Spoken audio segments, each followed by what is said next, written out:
Dry is sponsoring the lunch today that you're all chewing on right now.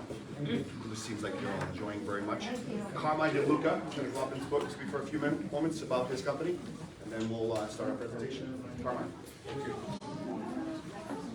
So, hello everyone. It's been a while since I've been in this room in front of so many people, so thank you for coming today. So some of you might know me from having worked with Lynch's Cleaning and Restoration for 10 or 12 years. Sadly, Sean passed away in August of 21, and that company had to be shut down, and it was pretty much dissolved between the equipment and the real estate ownings. I was a little hesitant to jump back into the restoration business at that time because I had spent so much time with Sean. So I kind of took a little bit of a sidetrack, and I was with a construction company for about a year and a half. And that was until All Dry showed up. So All Dry is a national franchise. It's a disaster restoration company, water damage, fire, smoke, and mold. You have everything that I brought today except the brochures on your table there. The brochures are up here if you'd like to take one before you leave. So All Dry has about 200 locations nationally. What's unique about them is a franchise. When they came into Rhode Island, usually you buy a territory, like think of Dunkin' Donuts and all the locations across the state with Dunkin' Donuts. Imagine if they were all owned by one entity. That's what All Dry is. This group came in and they bought every territory in Rhode Island, and they bought every territory in Connecticut. So if you see an All Dry truck, it's ours. Now, why did they do that? Well, first of all, they had the resources, which was great. But more importantly, they wanted to be able to defend their customer service and their performance and their reputation in the community. They want to raise the bar and do things right. And they didn't want a situation where, well, the guy, franchise owner over there does a great job, but the guy over here, not so much. So they were able to purchase the entire state for both Rhode Island and Connecticut. I was fortunate enough, they reached out to me in May. They needed help with business development, and I find myself back in the restoration business, which I've loved doing for the last 10 or 12 years. I taught a mold class for RIA for several years. Had to kind of pull back from that during COVID and shortly thereafter, because they were kind of slow walking, moving away from Zoom meetings to in-person meetings. And you really have to meet in person to kind of get a flavor of, the service and the people that you're dealing with and the trust level. So that's why I'm happy to be here today. And, they asked me to sponsor the Jay Leno event at PPAC, but when I found out Dean was the instructor today, I said, no, I can't do this. And he's being inducted into the Italian American Hall of Fame or something, so. I am? No, Jay Leno. Jay Leno, you're next. So, All Dry, again, water damage, fire, smoke, mold. Both myself and the general manager have had real estate licenses, so we understand, what you folks go through every day. And we understand when you get to a certain point in a transaction, it's like all hands on deck, and you need people to work together and not create more obstacles. And that's what we're all about. So if you give us a call, we can respond. I know it says there that we can do the same day, okay? And that's true. But, if you call it 4 o'clock in the afternoon, that might be a problem. But if we get a call in the morning, we do our best to get someone out there to do an assessment. And we can generally give a lot, in most cases, we can give you pricing right then and there. Okay, so we'll give you a verbal and then follow up with a written estimate. So we do everything we can to help keep the transaction moving. We have all the capabilities, again, to do water damage, fire, smoke, and mold. We have an onboard, a vehicle that we just took delivery of the beginning of September. It has an onboard extraction machine, which means that if this room was flooded and if it was, you know, from flood water, which is contaminated, we could come in, do the extraction, remove the carpet if it was necessary, steam clean it, do the bio-treatment in place, so the antimicrobial treatment. And that comes in also with like unfinished basement. So people say, oh no, I can just, you know, it's unfinished. And it still needs to be cleaned properly because there are a lot of contaminants that came in with that water that if you just let it dry, they're still gonna remain there. Okay, the water might evaporate and dry, but those contaminants that are in there, they're gonna be what remains, right? So we can do just about anything for you. Again, free evaluation, free estimates. And if there are things that you need, because I've been in the business so long and we've made a lot of contacts over the years with other vendors and other, you know, folks that you might need help from. If there's someone that, even if it's not a service that our company provides, feel free to reach out to me anytime. Happy to share resources with you and to, again, you know, keep everything on track and help you folks out. Thank you. Appreciate it. All right, so without further ado, obviously the reason everybody was showing up today, and I'm sure it's not the food, although it's fantastic as always. Understanding buyer representation and agreements, buyer representation agreements and compensation, which is a big to-do word, especially today after a number of posts I saw yesterday. So without further, I don't think anybody needs any introduction whatsoever. You're afraid to pronounce it. I am deTonnancourt. I have messed that name up for years, and he still talks to me, which is fantastic. He's going to be leading the class across the team.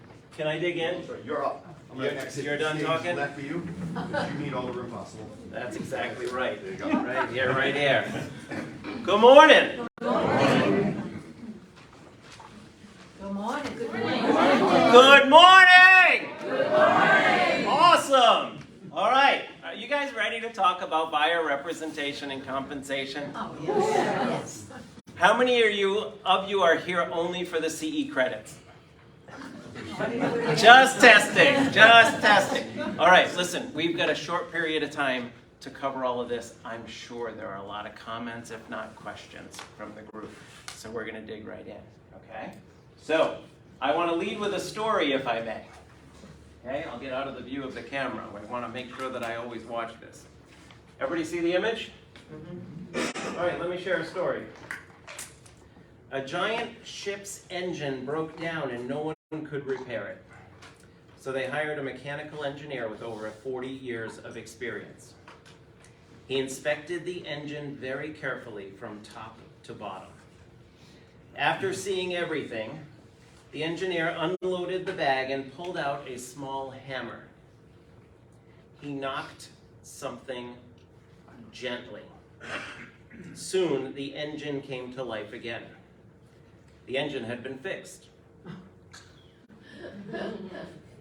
7 days later, the engineer mentioned that the total cost of repairing the giant ship was $20,000. The ship owner said, "What? You did almost nothing. Give me a detailed, itemized bill." The answer, he said, was simple. Cost to tap with a hammer, $2. Knowing where to knock and how much to knock, $19,988. So true. The importance of appreciating one's experience and expertise, because these are the results of the struggles, experiments, and even tears. If I do a job in 30 minutes, it's because I spent 20 years learning how to do that in 30 minutes. You owe me for the years, not for the minutes. My question to you, does each and every one of you know your value? Do you truly know your value? Because regardless of the time invested in the work that you're performing, your value is there. We all work on a success fee in this industry, right? I hate the word commission. If anyone knows me, I hate the word commission. We earn brokerage fees. We earn fees for brokerage services rendered. We don't work on commission. Salespeople earn commissions. We're not salespeople. We're in customer service. Do you know your full value, and can you portray that?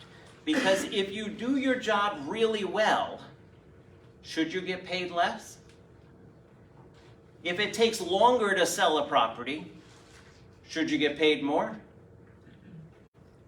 At the end of the day, you're doing your job, and as long as you're doing what you promised and feel confident on that and can properly portray your value proposition to your client, then you're entitled to the compensation that you feel you're due. Make sense? Mm-hmm. I wanted to lead with that because today we're talking about representation, we're talking about compensation, but above all else, we're talking value proposition.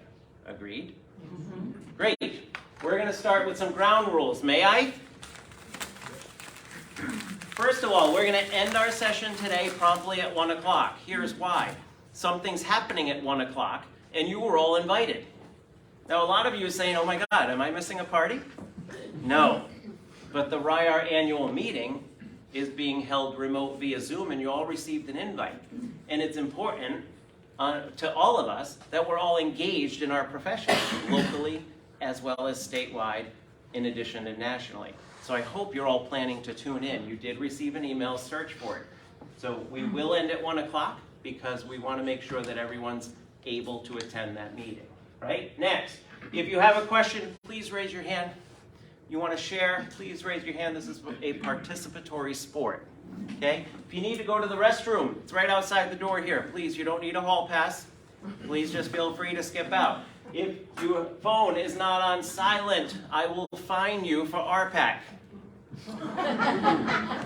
Okay? Please, everybody's checking their phones. Oh my God, money's involved, right? So $5 investment to RPAC if your phone rings. Everybody okay with that? Yes. All right, good. We've all agreed. The ayes have it. So please, turn your phones to silent. Do not disrupt. By the way, if you need to take a call, I get it. Business happens. Important calls happen. Family needs you. Just, answer it silently, sneak out, take it out in the hallway, okay? All right, do's and don'ts, the do's and don'ts of our session today. First, let's talk about the don'ts, because we all need to learn the hard way. What should we not be doing today? We should not be talking numbers. Today, we're not going to talk in terms of numbers. We're not going to talk in terms of 6s, 5s, 4s, 3, 2, 1. Agreed?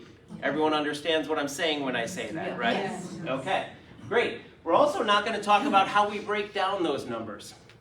We're not going to talk about how those numbers get divided or broken down or shattered. Agreed? Yes. Right. Okay, everyone understands what I'm saying when I say that. Yes.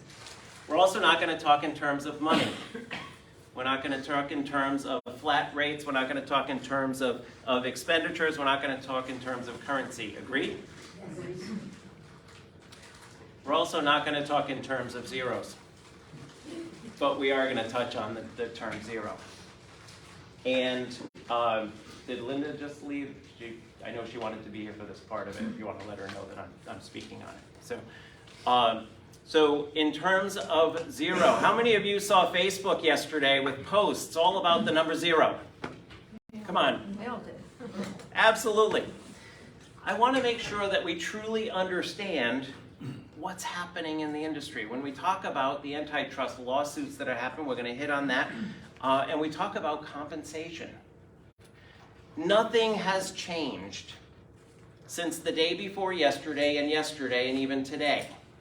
The notice that we received as realtors is saying that our MLS has voted to follow other MLSs across the country to ensure that we are consistent throughout the nation with what is happening when it comes to compensation. The notice of the ability for zero compensation in MLS only changes that the compensation offering in MLS could be any amount. The MLS has always had a policy that there needs to be an offer of compensation paid to a cooperating broker. The only change with that notice is that that compensation can now reflect as 0. It could have been any amount above that prior to that notice. So I want to make sure that we all realize that nothing's changed. Offering of compensation is still allowed through MLS, and we're going to hit on all of this, gang. But it only changed that now it's allowed to be at the value of 0, whereas before it wasn't allowed to be. Agreed? Yes.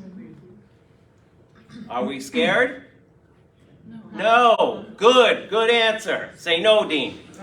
Excellent. All right? So I want to make sure that we're not afraid of 0. Okay? What we can do today, we can show respect. Today we're not going to, and I want your promise that when we talk about examples, when we ask questions, we're not going to talk about people. We're not going to talk about companies. We're going to talk about people's best practices or personal practices. The beauty of our real estate industry is that everyone can decide their methodology and their path for their industry and their practices. They need to be ethical because we're all agreed to subscribe to the Code of Ethics. And they all need to hopefully be professional. And they all need to be under the law. But we're not here to talk about anybody's practices because we don't want anybody talking about ours, right? We're in an environment here, we're in a safe space. And as practitioners in the industry, we all need to respect one another. Agreed? Yes.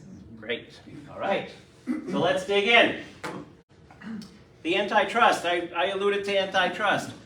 Antitrust laws protect collective bargaining that prevents or restricts the rights of individual trades.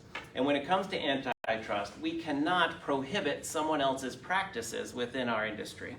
And we need to respect what is happening in the industry and what others are doing in the day-to-day practice of their business. Has anyone heard that there are national lawsuits happening as they relate to antitrust? Yes. I sure hope so. It's been years. Okay? They're just going to trial this month. It's happening. Now, when we look at the antitrust, I'm just going to give you a brief summary because I'm not going to relay all the facts. But there are lawsuits where the plaintiff is asserting that the provision of compensation to a cooperating broker in MLS is restricting the rights of sellers nationwide because sellers are, it's depicting, sellers are unfairly obligated to compensate a buyer's broker for their services, that if buyers want representation, they should be compensating their representative, their buyer broker themselves.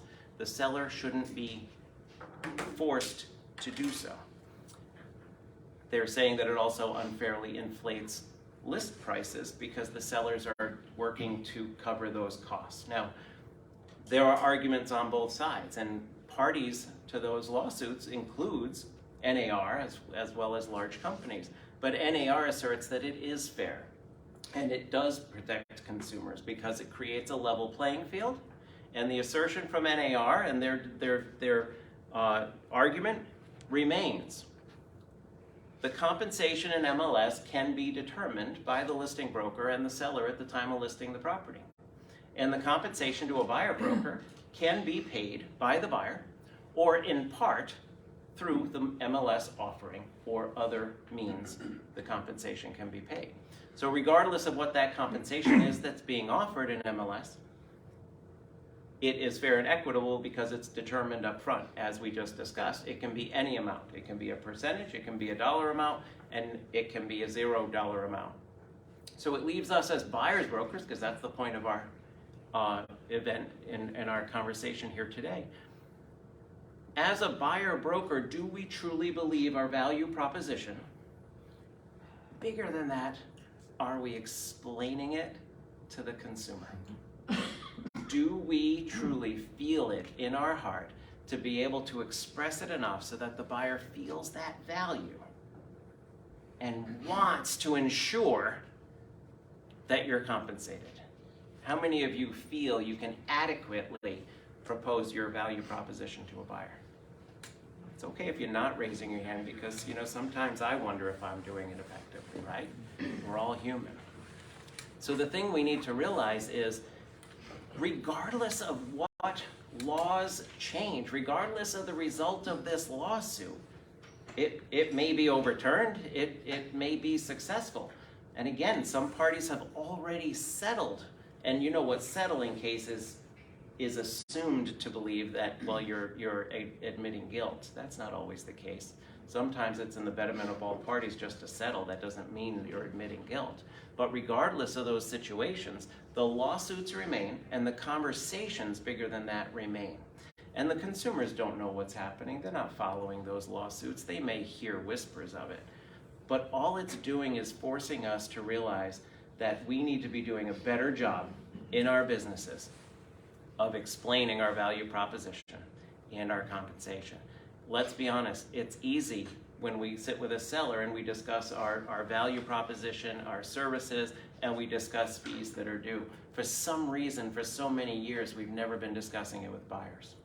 It never comes up. Sometimes we avoid it coming up.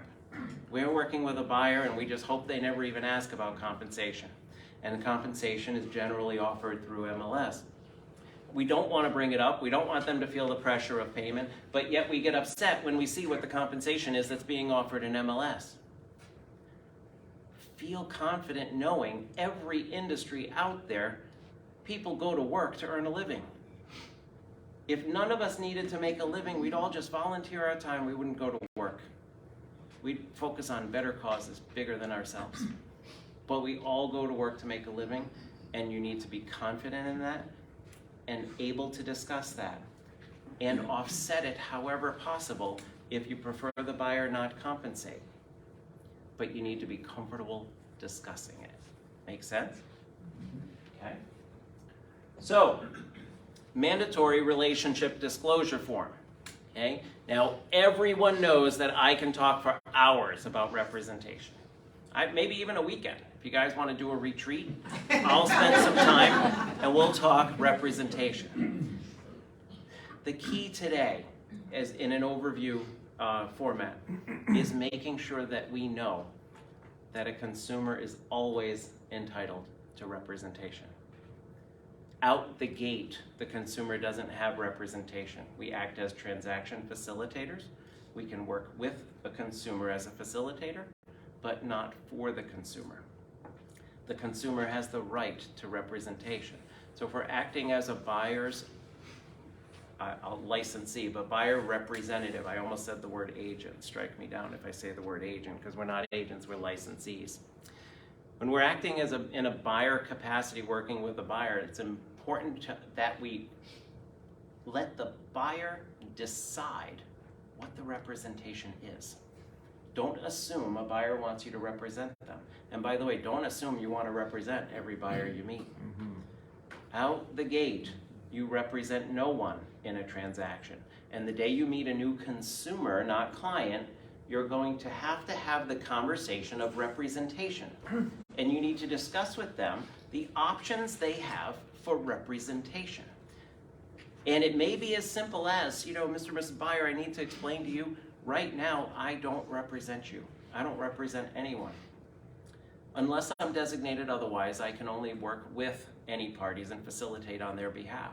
You have the right to representation, and should you choose, I'd like to talk to you about what the benefits are of client representation as it relates to buyers, and we talk through all of the benefits. Now, we're not going to get into a representation class because that's not the primary focus here. But we need to make sure that the buyer knows what their rights are, and we can't assume. And if we're already acting on behalf of the seller, because sometimes we meet buyers and they haven't even found a house yet. Sometimes it's even worse. We meet them and they've already found the house. If you meet a buyer at an open house and it's your listing, assuming you represent the seller as the listing agent, can you represent that buyer? Yes. Okay. There's a debate. Okay? I'm sorry, I won't even say debate. There's a discussion. The buyer has the right to representation. But we need to know going into that conversation, if the buyer were to choose your representation in that conversation, then you cannot move forward other than in a neutral dual facilitation role. Okay?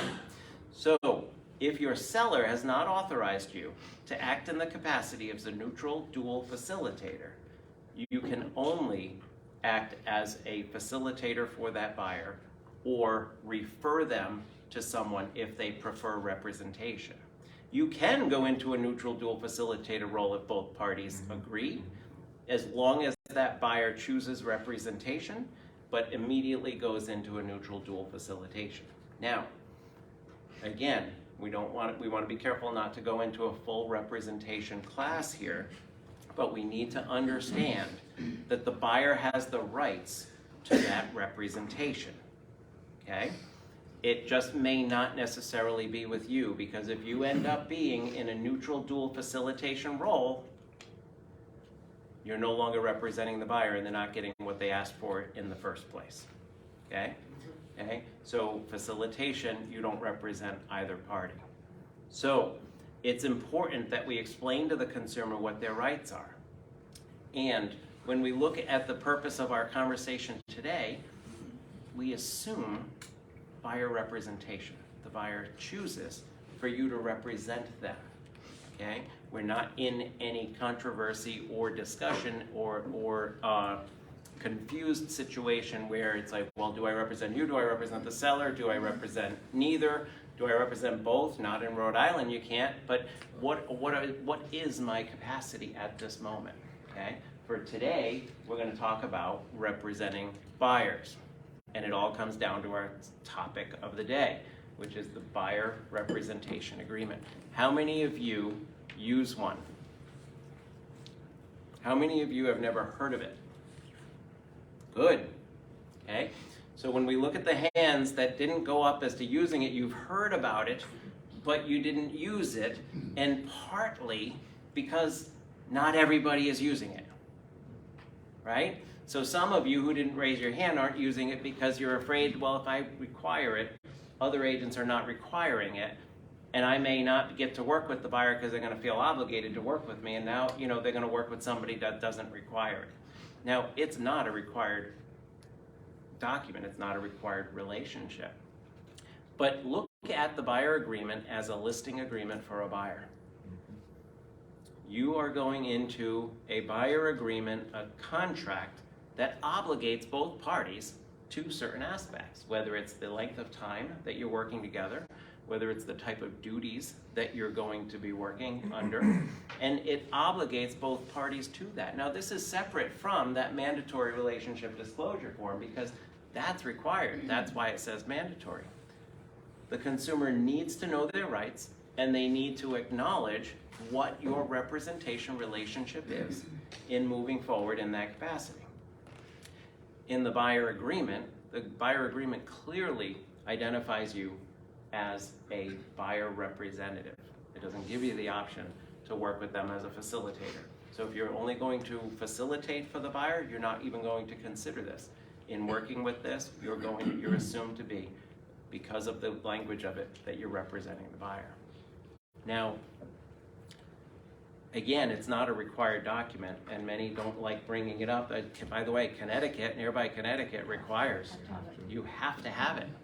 Now, the law says that the mandatory disclosure, by the way, and I'll toggle only a little bit, the mandatory disclosure form is required to be presented when?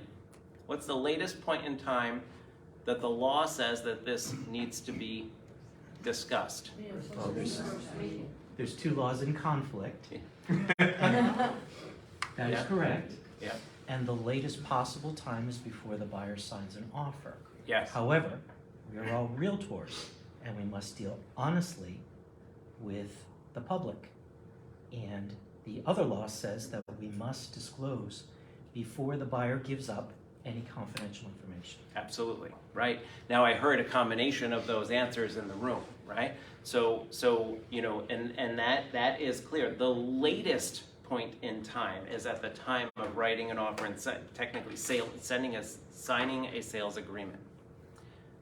But it must be discussed before they give any confidential information. And by the way, that's as simple as at an open house. You represent a seller and you're doing an open house and you're showing a buyer through and you start asking all the questions, because we were all taught to do this, right? Well, when you're doing an open house, you ask questions. You start bringing up conversation. So we're showing the house, and here's the kitchen, and how long you been looking, and okay, great, and here are the bedrooms, and how much do you qualify for? Stop. You're asking questions that put the buyer in a position of giving confidential information, and then you sit down later and bring out this really cool form that says, if you don't select me as a representative, then I cannot hold any information you told me in confidence. Well, Dean, why didn't you tell me that an hour ago when you asked me everything you needed to know about me, right? So it's up to us as professionals to ensure that we don't put that consumer in a position where they've identified confidential information and we didn't let them know their rights under that. So in the buyer-broker agreement, we need to realize that moving forward in representing them, they need to understand that we have loyalty to them and the confidentiality on their behalf, right? Now, the buyer agreement talks about length of time we're going to work together. It talks about the loyalties. It talks about all of the things we're going to do or not do under the terms of this agreement. And it also covers what? Compensation. Oh my God, compensation. I don't want to talk about that. Why would I want to bring that up? Why would I want to bring that up? I'm going to scare a buyer, right? Like, I mean, you know, like that's why I wouldn't want to bring out this form, because if I bring up this form and the buyer sees that they actually have to pay me, like, why would they hire me? What? That's why we go to work. Now, the buyer agreement doesn't say, where did I put my buyer agreement? The buyer agreement doesn't say only that the buyer has to come up with cash at closing in order to pay you. It says that, I'll quote, if buyer purchases a property listed in MLS, offered as a for sale by owner or by private sale, compensation in the amount of X is due to the brokerage firm. Buyer authorizes the brokerage firm to collect compensation that is offered to cooperating brokers in in multiple listing service from seller or from other parties. But it clearly states that the buyer is responsible for that compensation. And we need to be comfortable knowing that you're entitled to compensation because you work hard. Any other area or industry, you pay. If you get your taxes done, you go to your CPA, do you wonder if you have to pay? You know you're going to get an invoice. You're wondering what it's going to be, but you know you're getting an invoice. In general, you call an attorney to assist you with a matter. You aren't wondering whether or not you're going to get an invoice. You're expecting to get an invoice. Now, if you're smart, when are you going to talk about that potential question? Right up front. So why aren't we? Why aren't we? Because we need to realize that buyers are secretly saying, oh my God, how does this guy get paid? I hope they don't bring up fee because I don't have any money.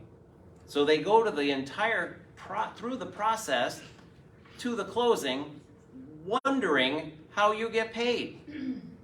Here's an idea. Tell them. What a concept. Discuss it. I'm a firm believer that you are worth every penny that you put on this form. And probably more, because you're afraid to talk about your own worth. So whatever that number is, whatever that value is, let's talk about it with consumers. In the lawsuits that are transpiring, there is a chance that when that lawsuit ends and gets settled, that any compensation through multiple listing service could go away. So why aren't we prepared now? Why aren't we preparing ourselves, because we should have been all this time, it's just been convenient not to, why aren't we talking about it with the consumer?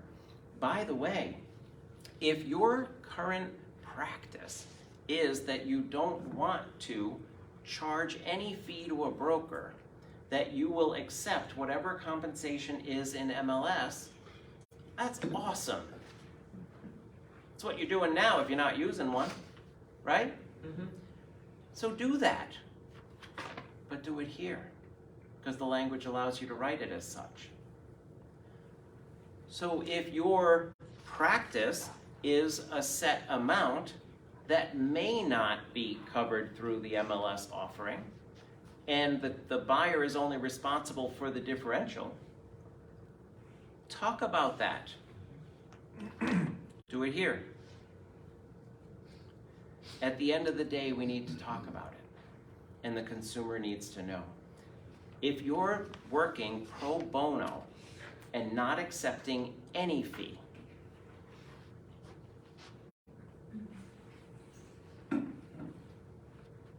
talk about it. Do it here. By the way, I don't advise that. Okay? When we talk about value proposition, what comes to mind? Somebody give me some example that you should be discussing under the topic of value proposition. Negotiating.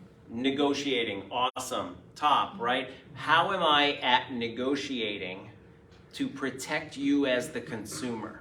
Now, we'll always negotiate on behalf of our client. We're going to do so with their directive, agreed? Okay, keep in mind, and I know you didn't mean this when you said it, Mary, but we're not negotiating for them and then letting them know how we did. We're asking them what they think, how they'd like to move forward, and then we're negotiating on their behalf, agreed? Okay, it's important that we know that. How often do we see colleagues negotiating without even talking to their consumer? You present a lower offer, the listing agent's first words are, ugh, they'll never accept that. Okay, my standard response, thank you for your input. Let me know what your client says. Okay, stay out of the transaction negotiations. We're there to relay the information on behalf of our clients. Now, we are there to consult with them and help them make the right decisions for themselves. Okay, but we're there to carry it out. What else? What else falls under value prop? Nothing? You guys don't do anything? You look for leads, you know, you look to try to find the right house for Help them find the right house that meets their needs, right? Now, let's be honest, consumers have access to all the information they need. They know more about the house before we even pulled it up in MLS when they called us. But aren't we supposed to be looking? I mean, just setting up a search isn't doing the job of a search, right? Awesome, thanks. What else? Communication. Communication. Making sure everybody knows what's happening at any point in the transaction and even before that, agreed? Communication, what a concept. That means that, by the way, you have to actually talk to people. All right, just warning you. I know some of you were trained, don't talk to anybody, do everything in text and email because you want a paper trail of everything. But, you know, at some point, I need you to know the power of the voice will keep deals together a whole lot better than a snide text that was interpreted snide and never intended to be snide. I'll add to the communication, good information, or positive stuff and negative stuff often. Good, whether it's positive or negative. And often. Often, right. Communicate it often. You know, the negative news doesn't get any better, does it? Okay, so whether or not you just want to make sure that they get a good night's sleep so they don't have to stress about it, chances are they're wondering why you didn't call and they're twice as stressed, right? So don't keep negative information to yourself. What else? Protecting their money, following the deadlines. Protecting their money, following deadlines, managing timelines in the transaction, making sure they know what their rights are within the timelines of the agreement, protecting their deposit, which falls right under making sure that they're making the right decisions within the timelines. Notice I keep saying making sure they're making the right decisions because it's not our transaction. Experience, knowledge. Experience and knowledge, right? So what is your experience? Okay? What is the knowledge level that you've built? The example I started with, right? What is that experience? And by the way, if you're newer to the industry, you still have experience. You have life experience of your own, and you have the overall experience of your company behind you. Put it to work for you. So if you're newer to the industry and you're saying, oh, that's great, I don't have the experience. Yes, you do. It's just a matter of how you relay it. Okay? What else? Professional referrals. Professional referrals. What do you mean by that? That has mold and you can call Alderine.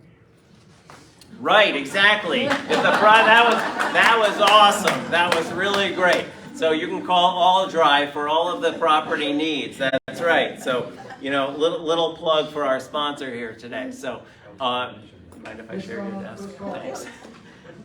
Well said. You know, we all have a list of preferred vendors, affiliates, business partners, we prefer to call them, that you can refer your clients to, right? Awesome. What else?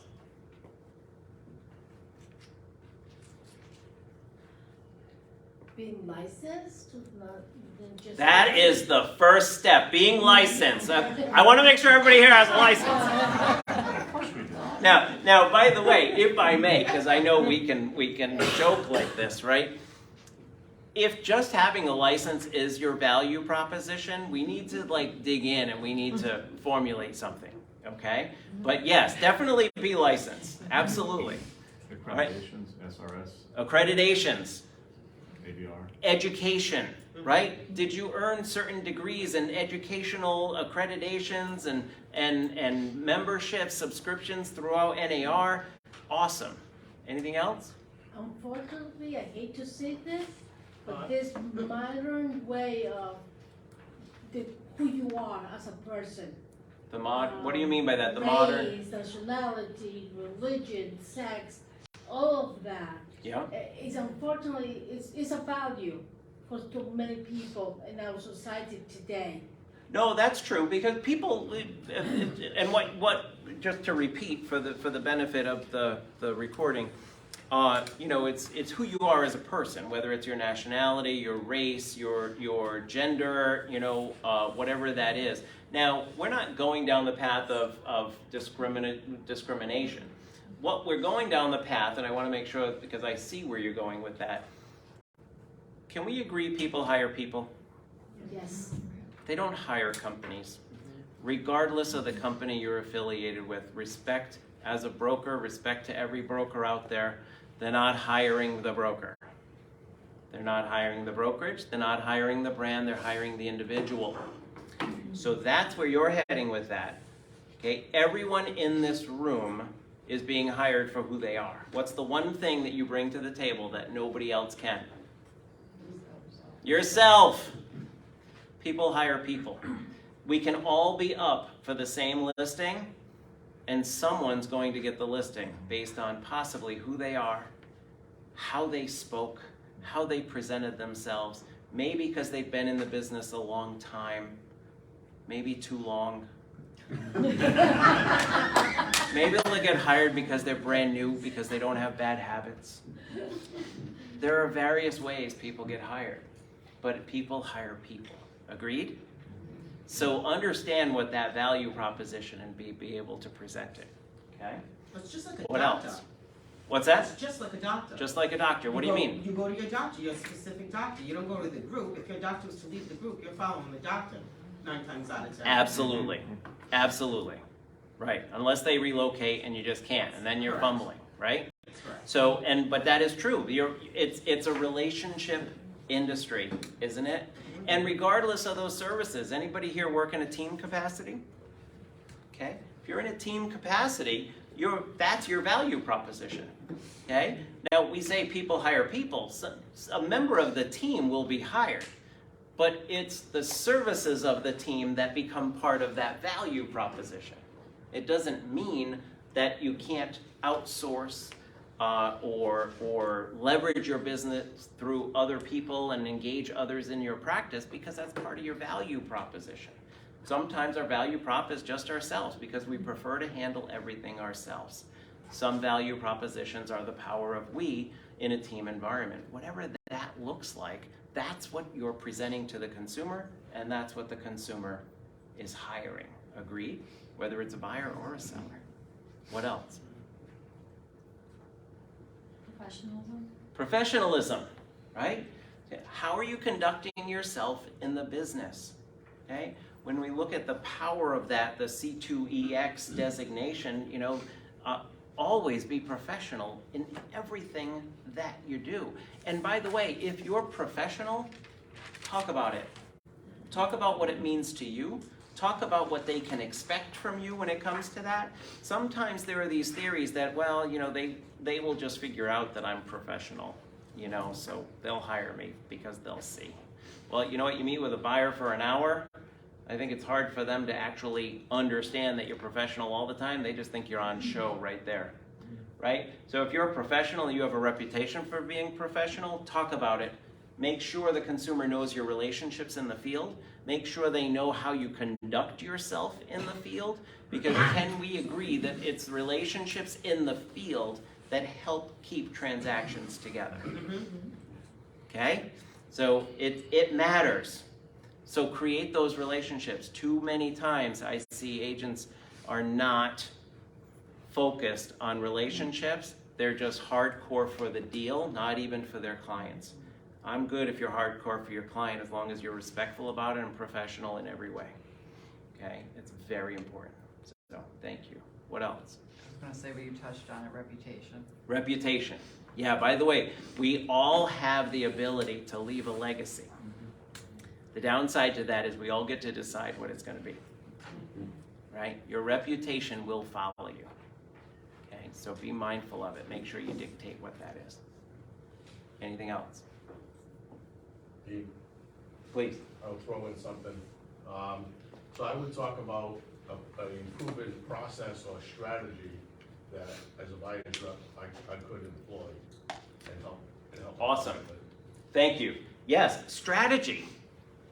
By the way, what are you going to do for me?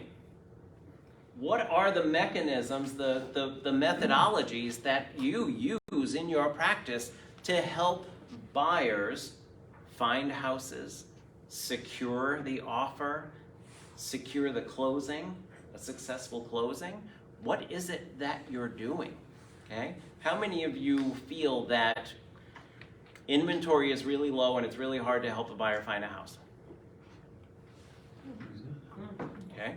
So how many of you feel limited by the active inventory that's out there? Okay? So what are we doing to get outside of that mindset? Okay? There are listings that, believe it or not, there are still some expired listings, right?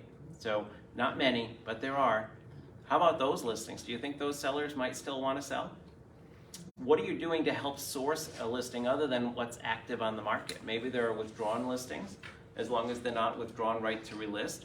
And we have expired listings. Are you searching for listings that may not be active to the buyer? What are you doing to help that buyer find something that may not be readily available? You'd be amazed, even if it's a year ago, somebody who tried to sell their house a year ago and the listing since expired, there might be an inkling in their mind that they want to sell. So are you looking at withdrawns? Are you looking at expireds? What are you doing to actually search? Are you looking for salebyowner.com? Okay? Now, I know that they're trying to sell it on their own, and for sale by owners may not feel they need an agent. Well, they don't, but our buyer may need their house, right? I say for sale by owner doesn't need an agent yet. But at the end of the day, they have inventory. They have something we don't have if they have inventory. So don't be afraid of for sale by owners, because they will. And by the way, don't call them and say, if I have a buyer, will you work with me? No. If I have a buyer, will you pay me? No. Don't talk like that. I have a buyer, can I show your house? Well, that's great, Dean. You have a buyer, you want to show my house, but how are you going to get paid? Well, to be honest with you, we're not even at that point yet. I don't even know if the buyer likes your house. So let's do this. I don't mind. Why don't we set up a time where I can show your property to my client? And if they like it, we can go from there and we can decide how that's going to work. Fair statement? Yes. Okay, why are we talking about it up front? Why are we letting our compensation come into play and interfere with the whole thing? I don't even know if the buyer likes the house. Now, if the buyer likes the house and wants to make an offer, then yes, you need to determine what that compensation is. And if the seller says, I'm not paying a brokerage fee, well, that's great. The buyer may say, well, why don't we include it in my price, and we'll just make it as a contingency. Whether we're inflating the price to offset it or we're just including it as a contingency, then it's accounted for. If the seller is saying, I don't want to pay a brokerage fee, but they'll accept the net figure of the offer based on any contingencies that are in there, well, they didn't pay the brokerage fee, the buyer did. So really, who pays that fee? Does the buyer pay it because it's put into the price, or does the seller pay it because they're paying it at the closing table? We can argue it for days. Sounds like the buyer pays regardless. At the end of the day, the buyer may pay regardless, right? Comes out of the transfer. But the key buyer's not is, getting his own money. the key to that whole thing is, are you entitled to compensation for your services? Yes. Say it louder. Yes. Yes. Why are we so fixated on trying to determine it up front in that case? Let's discuss it, let's agree to it, and then let each case by case dictate how that's discussed. Make sense? Okay? So we go back to compensation. By the way, anybody else have any more value? I would add, how am I to say this? When you deliver more than you promised, what would that be? Over-delivering? Under promise and over deliver. Yeah, but there's a term for that. Going above and beyond? Maybe a character or how you perform Mm-hmm. with care. What would you call that? That's huge. Some realtors don't even call you back. Yeah. And that's a problem. If Yeah. you're not calling you as a realtor, they're not calling their customers either. Right. Yeah. It's part of Yeah. professionalism, but it's not that yet. Well, I think at the end of the day, it's making sure that you know that I'm going to go the extra mile for anything that needs to be done in this transaction, whether it's extra time, after hours, extra duties, whatever that looks like. You can rest assured that I'll put on my superhero cape whenever I need to, and I will be out there for you, Oh, right? we just don't do diligence. Due diligence, Due right? yeah, Doing okay. the due That's diligence. a Thank you. term. That's great. Doing the due diligence, right? It's a legal term. That's why we're relying on Stephen, right? So doing the due diligence, going above and beyond, absolutely. Making sure you're fact finding to make sure that buyer is protected. Agreed? Okay.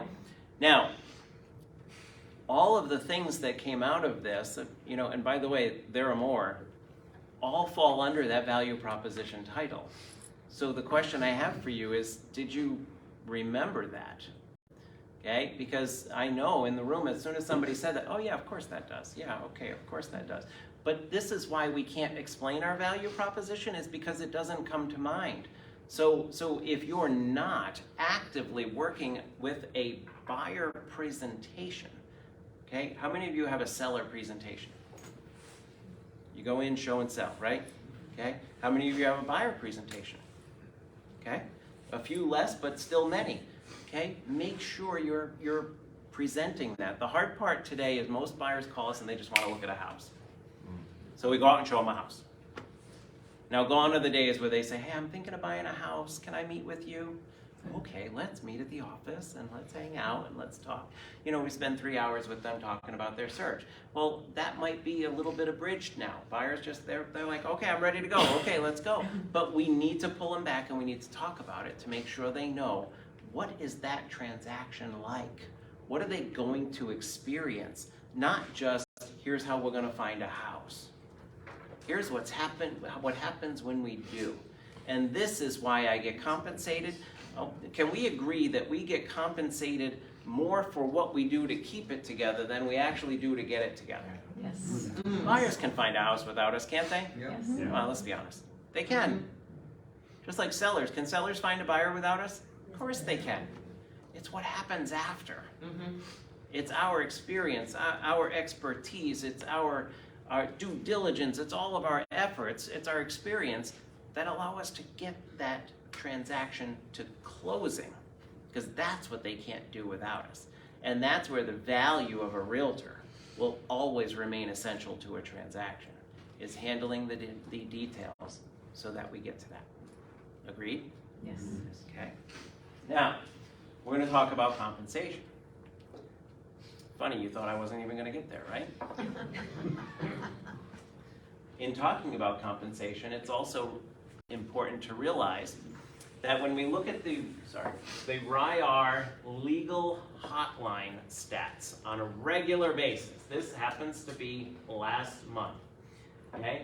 When we look at the ranking of all of the types of situations that people call in to discuss with the legal hotline, what is number one on the list? Commissions. Again, I hate that word. I wish I need to tell Ryar to change that. Okay? Brokerage fees. That is the highest number. Second to that is the miscellaneous category. That's how high the brokerage fee conversation and compensation is on the list of legal output. Okay? It's high. Miscellaneous includes other things, and then we go down rentals, inspections, things like that. But it's commissions. At the end of the day, the number one call that the RIAR legal hotline gets is how to handle commissions. And in many cases, it's about compensation to cooperating brokerage and about procuring cause. Okay? So let's talk about commissions. Brokerage fees. The faces. Just waiting. I love it. Like, what's he gonna say next? Put restrictions on What's us. he gonna say? Sorry, Dee. Yep. Yes, we will speak within restriction. By the way, we didn't create this as a session to complain about compensation in MLS, right? But we did create it to discuss the situation at hand. There is compensation offering in MLS.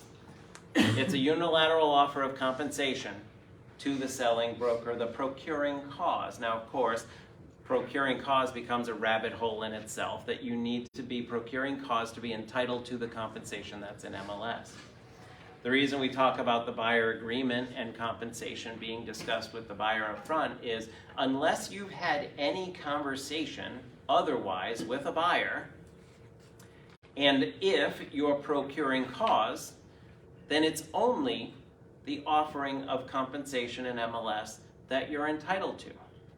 Now, I say if you've had a conversation of compensation with the buyer previously, whether you use a buyer agreement or not, if you have an agreement with the buyer that you're entitled to X amount based on a compensation for successfully navigating your buyer to a transaction, then it's at the time of the offer that you need to discuss that compensation with the buyer. You do have the ability under the Code of Ethics to discuss compensation with the listing broker. There's some confusion out there. If the offering in MLS is less than what you feel you're due or you've discussed with your buyer, then you can ask the listing broker if they would compensate any different amount. You can ask that. They can say no. They can say, well, you know, for you, yes, or what have you. They can do anything they want. You're able to have that conversation. There was question at some point as to whether or not we could actually have that conversation. You can, but they can respectfully decline. They can also suggest that you negotiate it as part of the offer with your buyer, which you already knew because you've already talked about it with your buyer. And the conversation becomes very comfortable with a buyer at the time they find a property that doesn't include the compensation that you feel is due or that you've agreed to with your buyer, if you've had the conversation. So you're working with a buyer, you've had the conversation, you've discussed compensation, you've agreed on X amount as compensation, some of which may be offset through MLS or other sources. Like I said, I read directly from the agreement so we understand. And there is a differential, whatever that amount is. It can be a small differential, it can be a large differential, whatever the differential is. If you've had the conversation with the buyer at the time of the offer sounds something like this. Mr. and Mrs. Buyer, I'm so excited you found the house of your dreams. I'm so excited to see that you're at that point to make an offer, and we're going to do everything we can to get you that property. Remember when we first met, we talked about compensation, and we talked about the fact that my compensation for my services is X amount, And if for some reason any property in MLS, a listing broker from the seller, a listing broker is offering any differential of compensation in that regard, that we would discuss it at the time of viewing that property and making an offer? Yeah, Dean, we talked about that. Okay, great. Well, this is one of those cases. In this case, the compensation offered in MLS is less than the amount that we had agreed to by X amount of dollars. So we would want to discuss right now, would you rather compensate that difference directly at closing, or would you rather negotiate that as part of your offer in presenting this offer to the seller? We can either do that in the form of a concession, included in your concession amounts where allowed by the lender, and or just a direct concession from the seller as a separate concession. So they consider that in determining the net price of their offer. Which would you prefer? Now, because I had that conversation, by the way, you can't say, remember when we discussed, if you never discussed? And that's what makes that conversation easier. Remember when we discussed? Now they may not remember, but now they're feeling guilty that they don't because we started with remember. By the way, don't say remember if you never talked about it, right? Oh, you're just forgetting because there's so many details. We talked about that at length, right?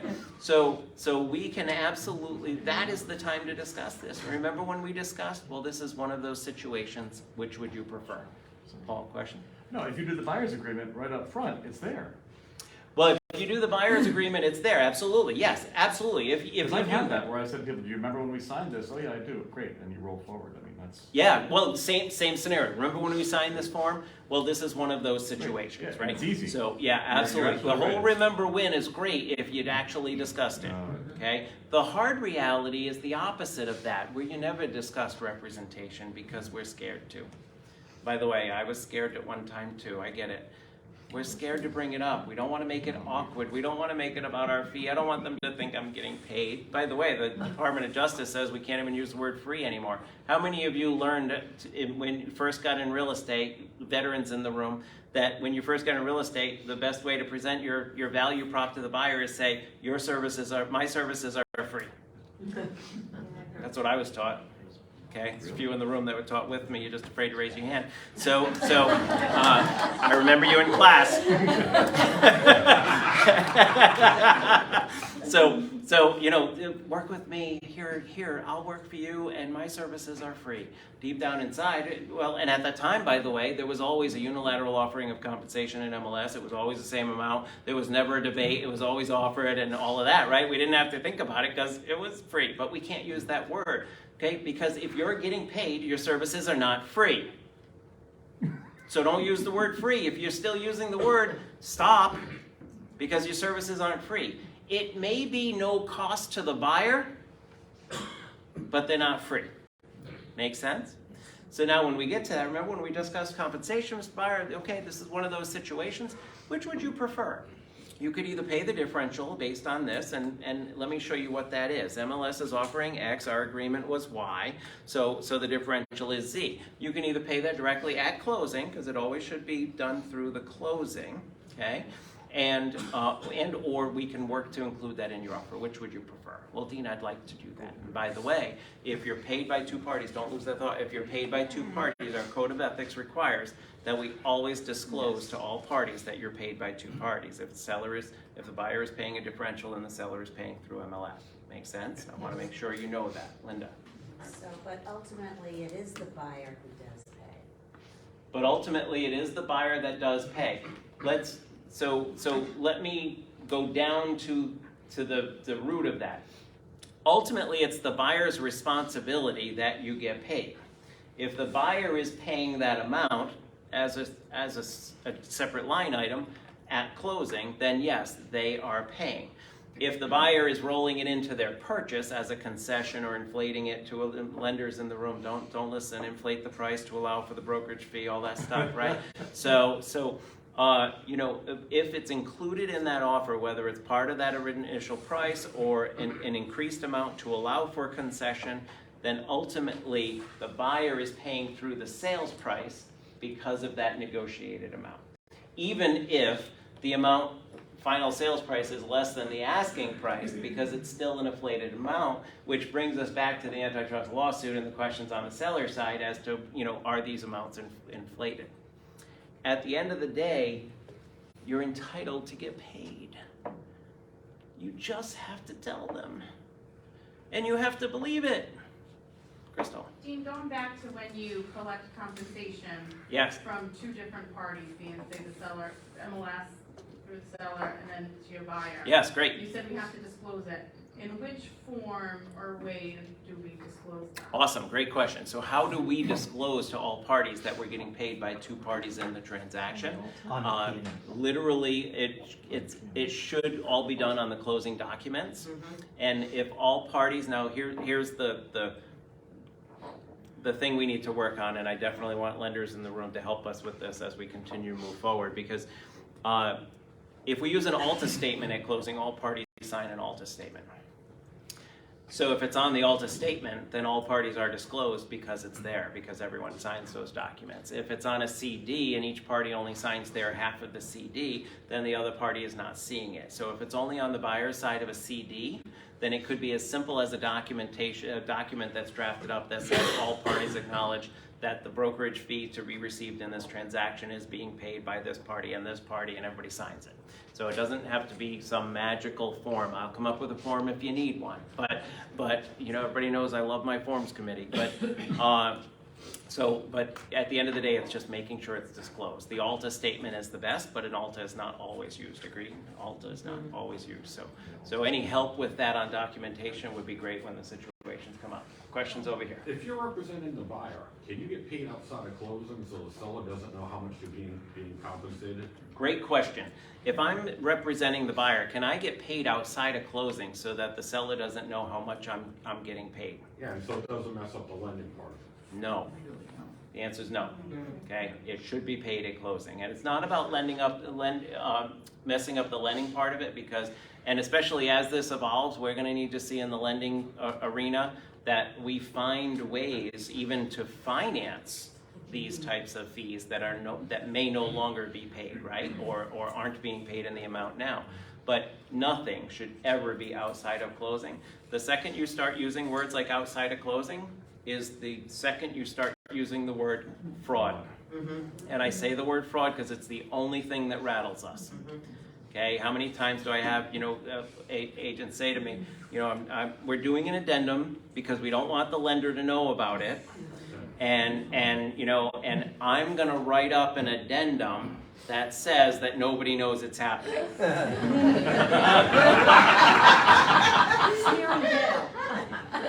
And that's a good idea, and you're going to write that? Okay, good. Yeah, no.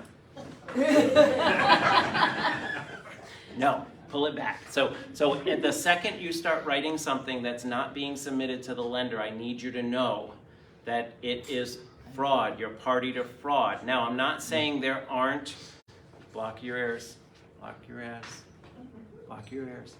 I'm not saying that there aren't addendums out there that identify details that the lender doesn't know about. But are you the one who wants to write them? No. Let the attorneys write them. And by the way, the day you ask an attorney to draft a document and they say, I don't want any part of that, is the day you say, why the hell was I even thinking about it? Right? So, question was over here. Another one? Go ahead. On that subject, the first person I worked as when I first began, she used to say all the time, almost every meeting, in real estate is disclosure. And it Everything's my brain disclosure. when in doubt, disclose. I have two questions. Yes. Everything we discussed here, all of us are using buyer seller. Will you use the same thing with rentals? Yes. Yep. Okay, The so question is, does this apply to rentals? Yes. The representation covers rentals, landlords, tenants. Important, yes. Yeah, absolutely. The other thing is, I do not know how relevant to this meeting is, but I'm so curious to know, how can a broker advertise zero? I agree with the commission, don't say it. Don't say it. Don't say it. I'm going to stop you right there. Do not talk about it. No. Okay, so I'll answer the question. I'm just not going to allow you to ask it. Fair? Fair? Fair. Okay.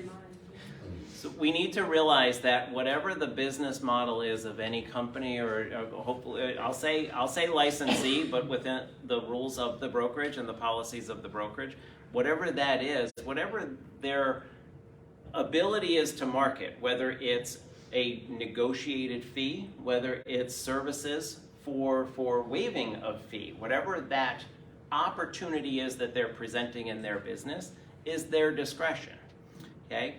There are reasons they're able to market that, and there may be an agreement that a party needs to sign in order to take advantage of that offering of service.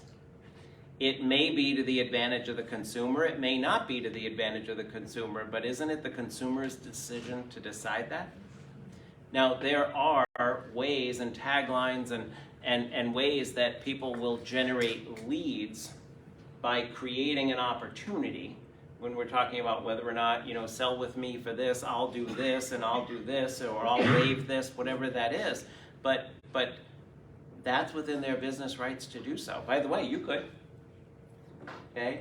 So we want to make sure that we don't discourage other business practices or question, hey, how could they do that? Well, I don't know, but they could, and they did.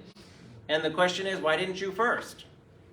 Because I'm sure there is an obligation to the consumer in order to get that benefit. I mean, how many Labor Day sales, you think a Labor Day sale ends on Monday when the store closes, but for some reason on Tuesday they're still promoting it, and now it's still Friday, right? So, it's all a matter of what that opportunity is.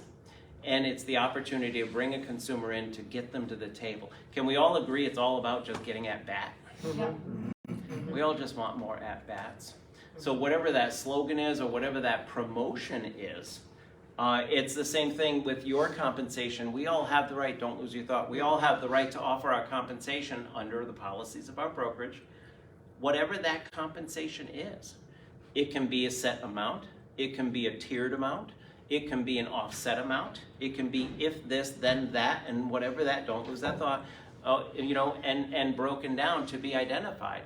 But whatever that is, it just needs to be disclosed. Disclaimers need to be in place, and the consumer needs to be fully informed. But whatever that is, you need to identify it as such. Only you could have explained that so beautifully.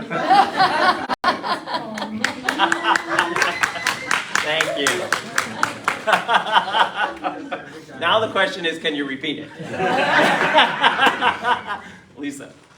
The only thing that makes me uneasy in this whole bias representation class, okay, is if the change comes down the pike, and I'm gonna give you a scenario. Please. And Linda, please jump in. If anyone else has had this situation, jump in. You have a buyer who Linda or Lenda? Linda. Yeah, I didn't ask you to block your ears early. Sorry, Dave. Yep. You have a buyer who, the only way they can compensate you is by putting it in the form of a concession. Yes. And they need their closing costs. Yes. And the house doesn't appraise. Yes. Who gets hit first? Because they need those closing costs Yes. to get that deal to the table. Good question. All of it. My question in that example is, Please. which of those amounts are still due if the property doesn't appraise? If they're in the agreement, if they're in a sales agreement, Yeah. we're gonna have a closing cost concession. Yeah. The buyer is, there's gonna be a concession for a brokerage fee Correct? for buyer representation on behalf of the buyer. Whichever buyer's agreement There's going to, follow that. yeah, but it's in the sales agreement now, so that becomes moot, right? Mhm. So, and now the property doesn't appraise. Mhm. Who gets hit first? Well, so what contingencies change when the appraisal doesn't come in? The buyer gets hit first.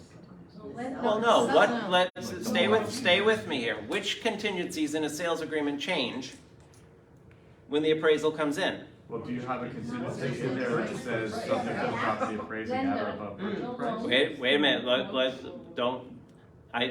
we're going down the path of solving it, because by the way, that's what we do. As realtors, we solve things, right? The problem is, we need to hold ourselves back from solving till we understand what we're trying to solve. What contingencies change in a sales agreement when an appraisal doesn't come in? Sale price. Right, you have your mortgage contingency eventually. Well, Potentially. and I might not be leading you down the path. Does any contingency in a contract change just because the appraisal didn't come in? Do the contingencies change? No. No! So who goes first? I don't know. Let's negotiate it. Oh. That's my help to you with that answer. So if this appraisal doesn't come in, why is it the realtor fee that automatically gets cut? Right? Maybe the lender needs to look at their fees too. Because you know what? The lender has expenses. By the way, they have rightful, justified expenses. This isn't about that, so please know that I don't mean it that way. But the closing costs, maybe those need to be looked at, just like the brokerage fee. Now, it may come to the fact of, well, those fees are standard and those can't be changed, and that's what they are. And it may be that we have to look at this. But to answer your question, well, how do we handle it? Because now we're out. Well, no, we're not out. We're out. Everybody's discussing it. How do we solve this? And by the way, in most cases, a brokerage fee is an allowable concession. The hard part with the concessions is that we have maximum limits for concessions in financing, where the expenses right now fall within those maximums. If a maximum concession is 3%, we know the costs are going to fall within that depending on the price point. You know, there may not be room for the brokerage fee, so it may need to be separate. But all I'm saying is step back and say the appraisal didn't come in. Let's look at the whole equation, and what do we look at? Maybe the buyer has, don't lose that thought, I see you, maybe the buyer has to look at a different lending product that has lower fees because they still have an obligation to this. It shouldn't just be, hey, you know, broker's out. I don't know what to tell you because these are our fees. Well, you know, let's all work together. All I'm saying is there's nothing automatically negated in a contract because of an appraisal. All parties have to come together and say, what's the issue? What's the discrepancy? How do we solve it? Even changing concessions isn't going to, it may not even fill the void, but nowhere should it be that the licensee should not get paid because if they waive it, well, then we're covered. And, you know, well, wait a minute. There's a lot of other people getting paid to be working here. Yeah. This is never about our fee. If you know me at all, it's never about the fee. It's all about the consumer. And I can feel confident to say that about everybody in this room right now. So it's not about our fee, but at the end of the day, our fee doesn't go away just because an expense wasn't covered. So now we got to figure it out. Maybe it's the seller. I just had that happen. The buyer and seller agreed to meet halfway. Yeah, buyer and seller may have to come together. My only thing was answering that question with why all of a sudden is looking at us. The seller may have to come down in price. The lender may need to look at the fees or change loan products to get fees down, because this is not about lenders' fees being too high, or a brokerage fee breakdown. By the way, that's what's in the agreement. How about the fee that's in MLS that's not discussed anymore? Maybe that needs to be discussed. But all parties have to come together to discuss it whenever there's a situation like that. It shouldn't just fall on that contingency for the buyer fee. One of the incredible benefits, if this antitrust lawsuit is successful and compensation goes away, yes, I said benefits, is that we're all going to discuss our fee and our value. Because the biggest debate right now is that we didn't. Not that we did. It's because we didn't. Because we're forced to discuss something that wasn't discussed up front that applied the entire time. So now if we discuss it up front and we talk about it, everything changes. Christine? No, I was going to say exactly what you just told me. Thanks. I was doing your seller, because I just recently had one. And Yeah, it the seller. basically- I was the seller. Yeah. Double They came whammy, back right. and said it's off by, Yeah. So, again, what the seller says that one day, they mean that day. You're into it 45 days later and you're moving in 2 weeks? If you're only off by yeah. this amount, I mean, it depends if you're off by, 5 digits. It's different if you're only off by 4 digits or And whatever. well, and that's a good point right there, because the situation The changes. seller's not gonna wanna start over again. Right. If all of this happens 2 weeks before the closing, everybody's emotions change, and everybody's need to act changes. right? So it's important that you create the conversation. Stop being the target. And if somebody says, oh, you know, are you going to cut your fee? Well, wait a minute. Why? Are you going to cut yours? And I'm talking to the seller here, right? This isn't a seller session, but, you know, the seller, oh, you know, how low, you know, is your fee negotiable? You know, why? We just met. Did I not dress right? Like what? You want to cut my fee? Like, you know, how do you feel? You go to work for a full week. Friday comes, your boss says you did a really great job this week, but I'm only paying you through Wednesday. How does that make you feel, Mr. Seller? Like, I mean, we just met. Like, we're not talking about this, right? You know, by the way, you know, Dean, is your fee negotiable? It is. I can go as high as you need me to go. Go ahead. So you mentioned adding this to the concessions, but it's my understanding of it, it cannot be financed at this point. So when you have a buyer who cannot provide it as cash at closing, then I think we have an issue. Yes. Correct? Yes, and we still need representation. Yes, a buyer broker fee is an allowable expense in most lending programs. It just has to be within the max. Now you need to speak with that lender and you need to talk with that program with regard to the program guidelines. But it's an expense of the buyer because it's part of the transaction. They have a fee. You need to ask if it's an allowable fee.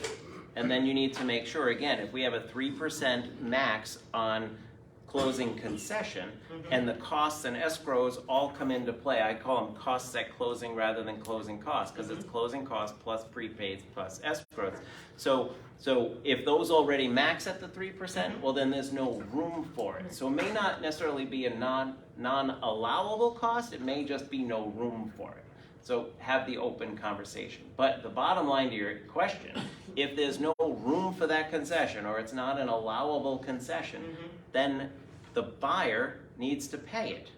However, it can be done through negotiation with the seller if the seller so chooses to accept the terms, where the seller pays it at closing on behalf of the buyer.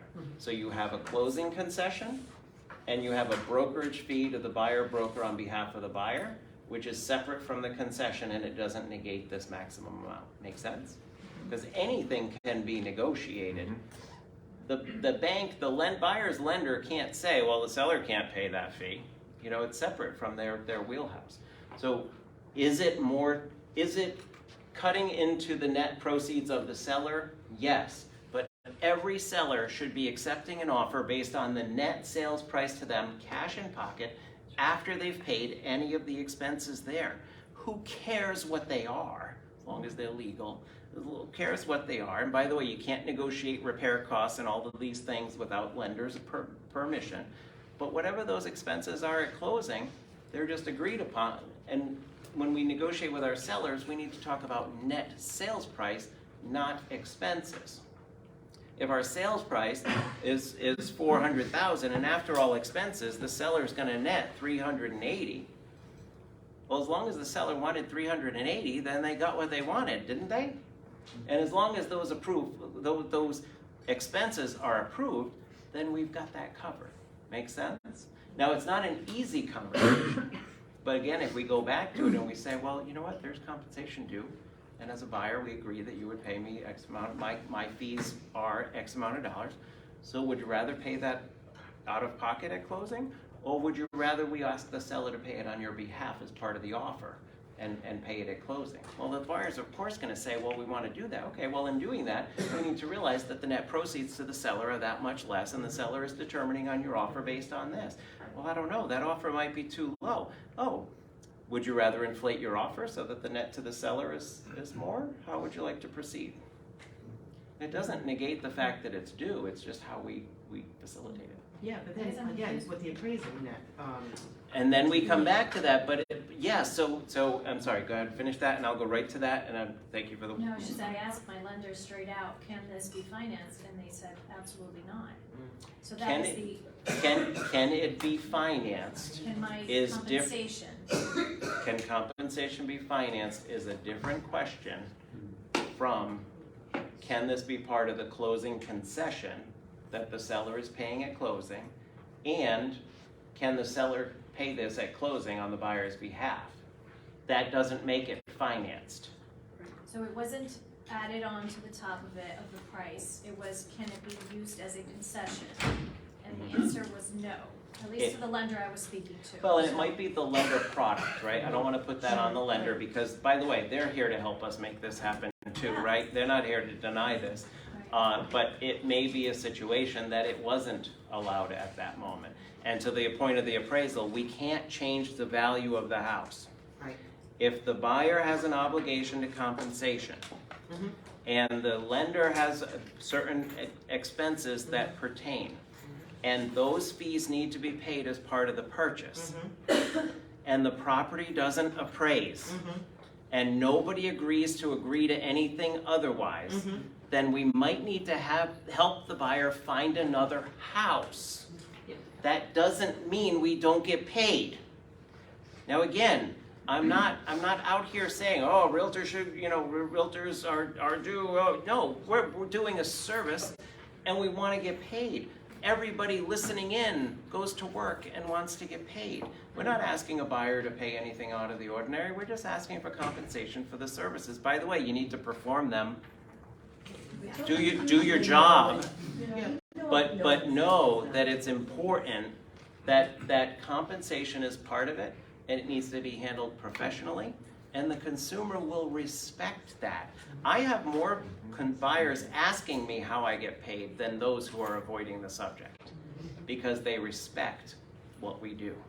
So, go ahead, last question, and we're gonna wrap up. Most of the time we know if something might have a problem getting appraised, shouldn't that be part of it? Yeah, in many cases, right up front, we know if the appraisal may become an issue, but we've been shocked. I mean, we're coming out of that market, somewhat now, but we've been shocked with some of the appraisals. Let's be honest. I mean, sometimes we price a property, it sells $100,000 more and still appraises. Does that mean we were wrong? No, it just means it just happened, right? Whatever the situation was, right?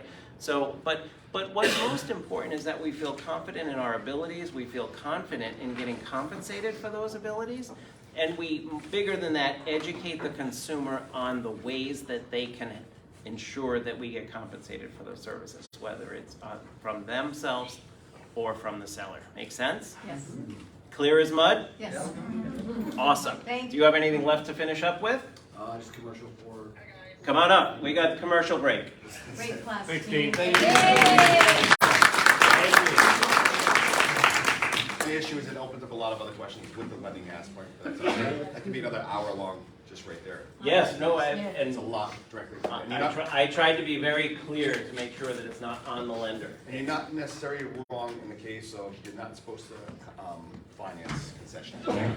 So for instance, if a property sold for $400,000, value came in at $405, and you want to add concessions now to give them closing costs, not allowed.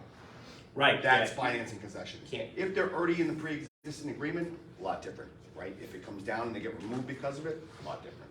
You're not supposed to finance concessions. You can't give money over and above what the original agreement was. That's lending across the board. That's unilateral to that degree. But there are a lot of options, and I'm worried more about closing costs. I'm worried about high cost loans with these in some cases, but we have to see where that develops into. It's still sort of new. We'll decide that as it goes across, because there are high cost things. Lenders do not have a lot of fees unless they're charging points. But for the most part, the majority of fees are actually attorney fees on a transaction. That's the majority of $3,500 to $4,000 in closing costs. The rest are all escrows that are usually out. So those do change to some degree as well. Lenders generally have about $1,500 fees unless they're charging ridiculous application fees or points up front. And those become lender compensation. So that's what you really have to look at. So lowering those fees, there's not a lot if they're doing their job right, correctly. We're not going to over gouging people to that degree. Yes, and thank you for clarifying that, because I worked hard to make sure that it wasn't about get the lender to reduce their fees. Yeah. It's everybody's part of the equation. Yep. And able to talk about it. It's not hard to do. I mean, if someone has a $699 underwriting fee like Washington Trust does, that might be able to be waived to some degree, because that's also the compensation structure for their employees to do the work. They're not a lot. Those aren't huge fees. They're not going to be that big of a drastic change overall for a $5,000 compensation to a realtor. Yes, I'll make them different. Thank you for clarifying. I want to thank everybody for coming, obviously. The Kent Washington Association Education Board puts these on once a month generally. We have actually had 2 this month. You all have a survey that was handed out beforehand. If you do not have one, there's one outside. Please feel free to fill out the survey before you leave. If you have a topic study, we'd love to hear about it. Something we bring up that we'd actually bring. This recently came up and we immediately pushed it to the forefront. I think it had to do with Dean, but otherwise. I thank you all for coming and have a great week. Thank you.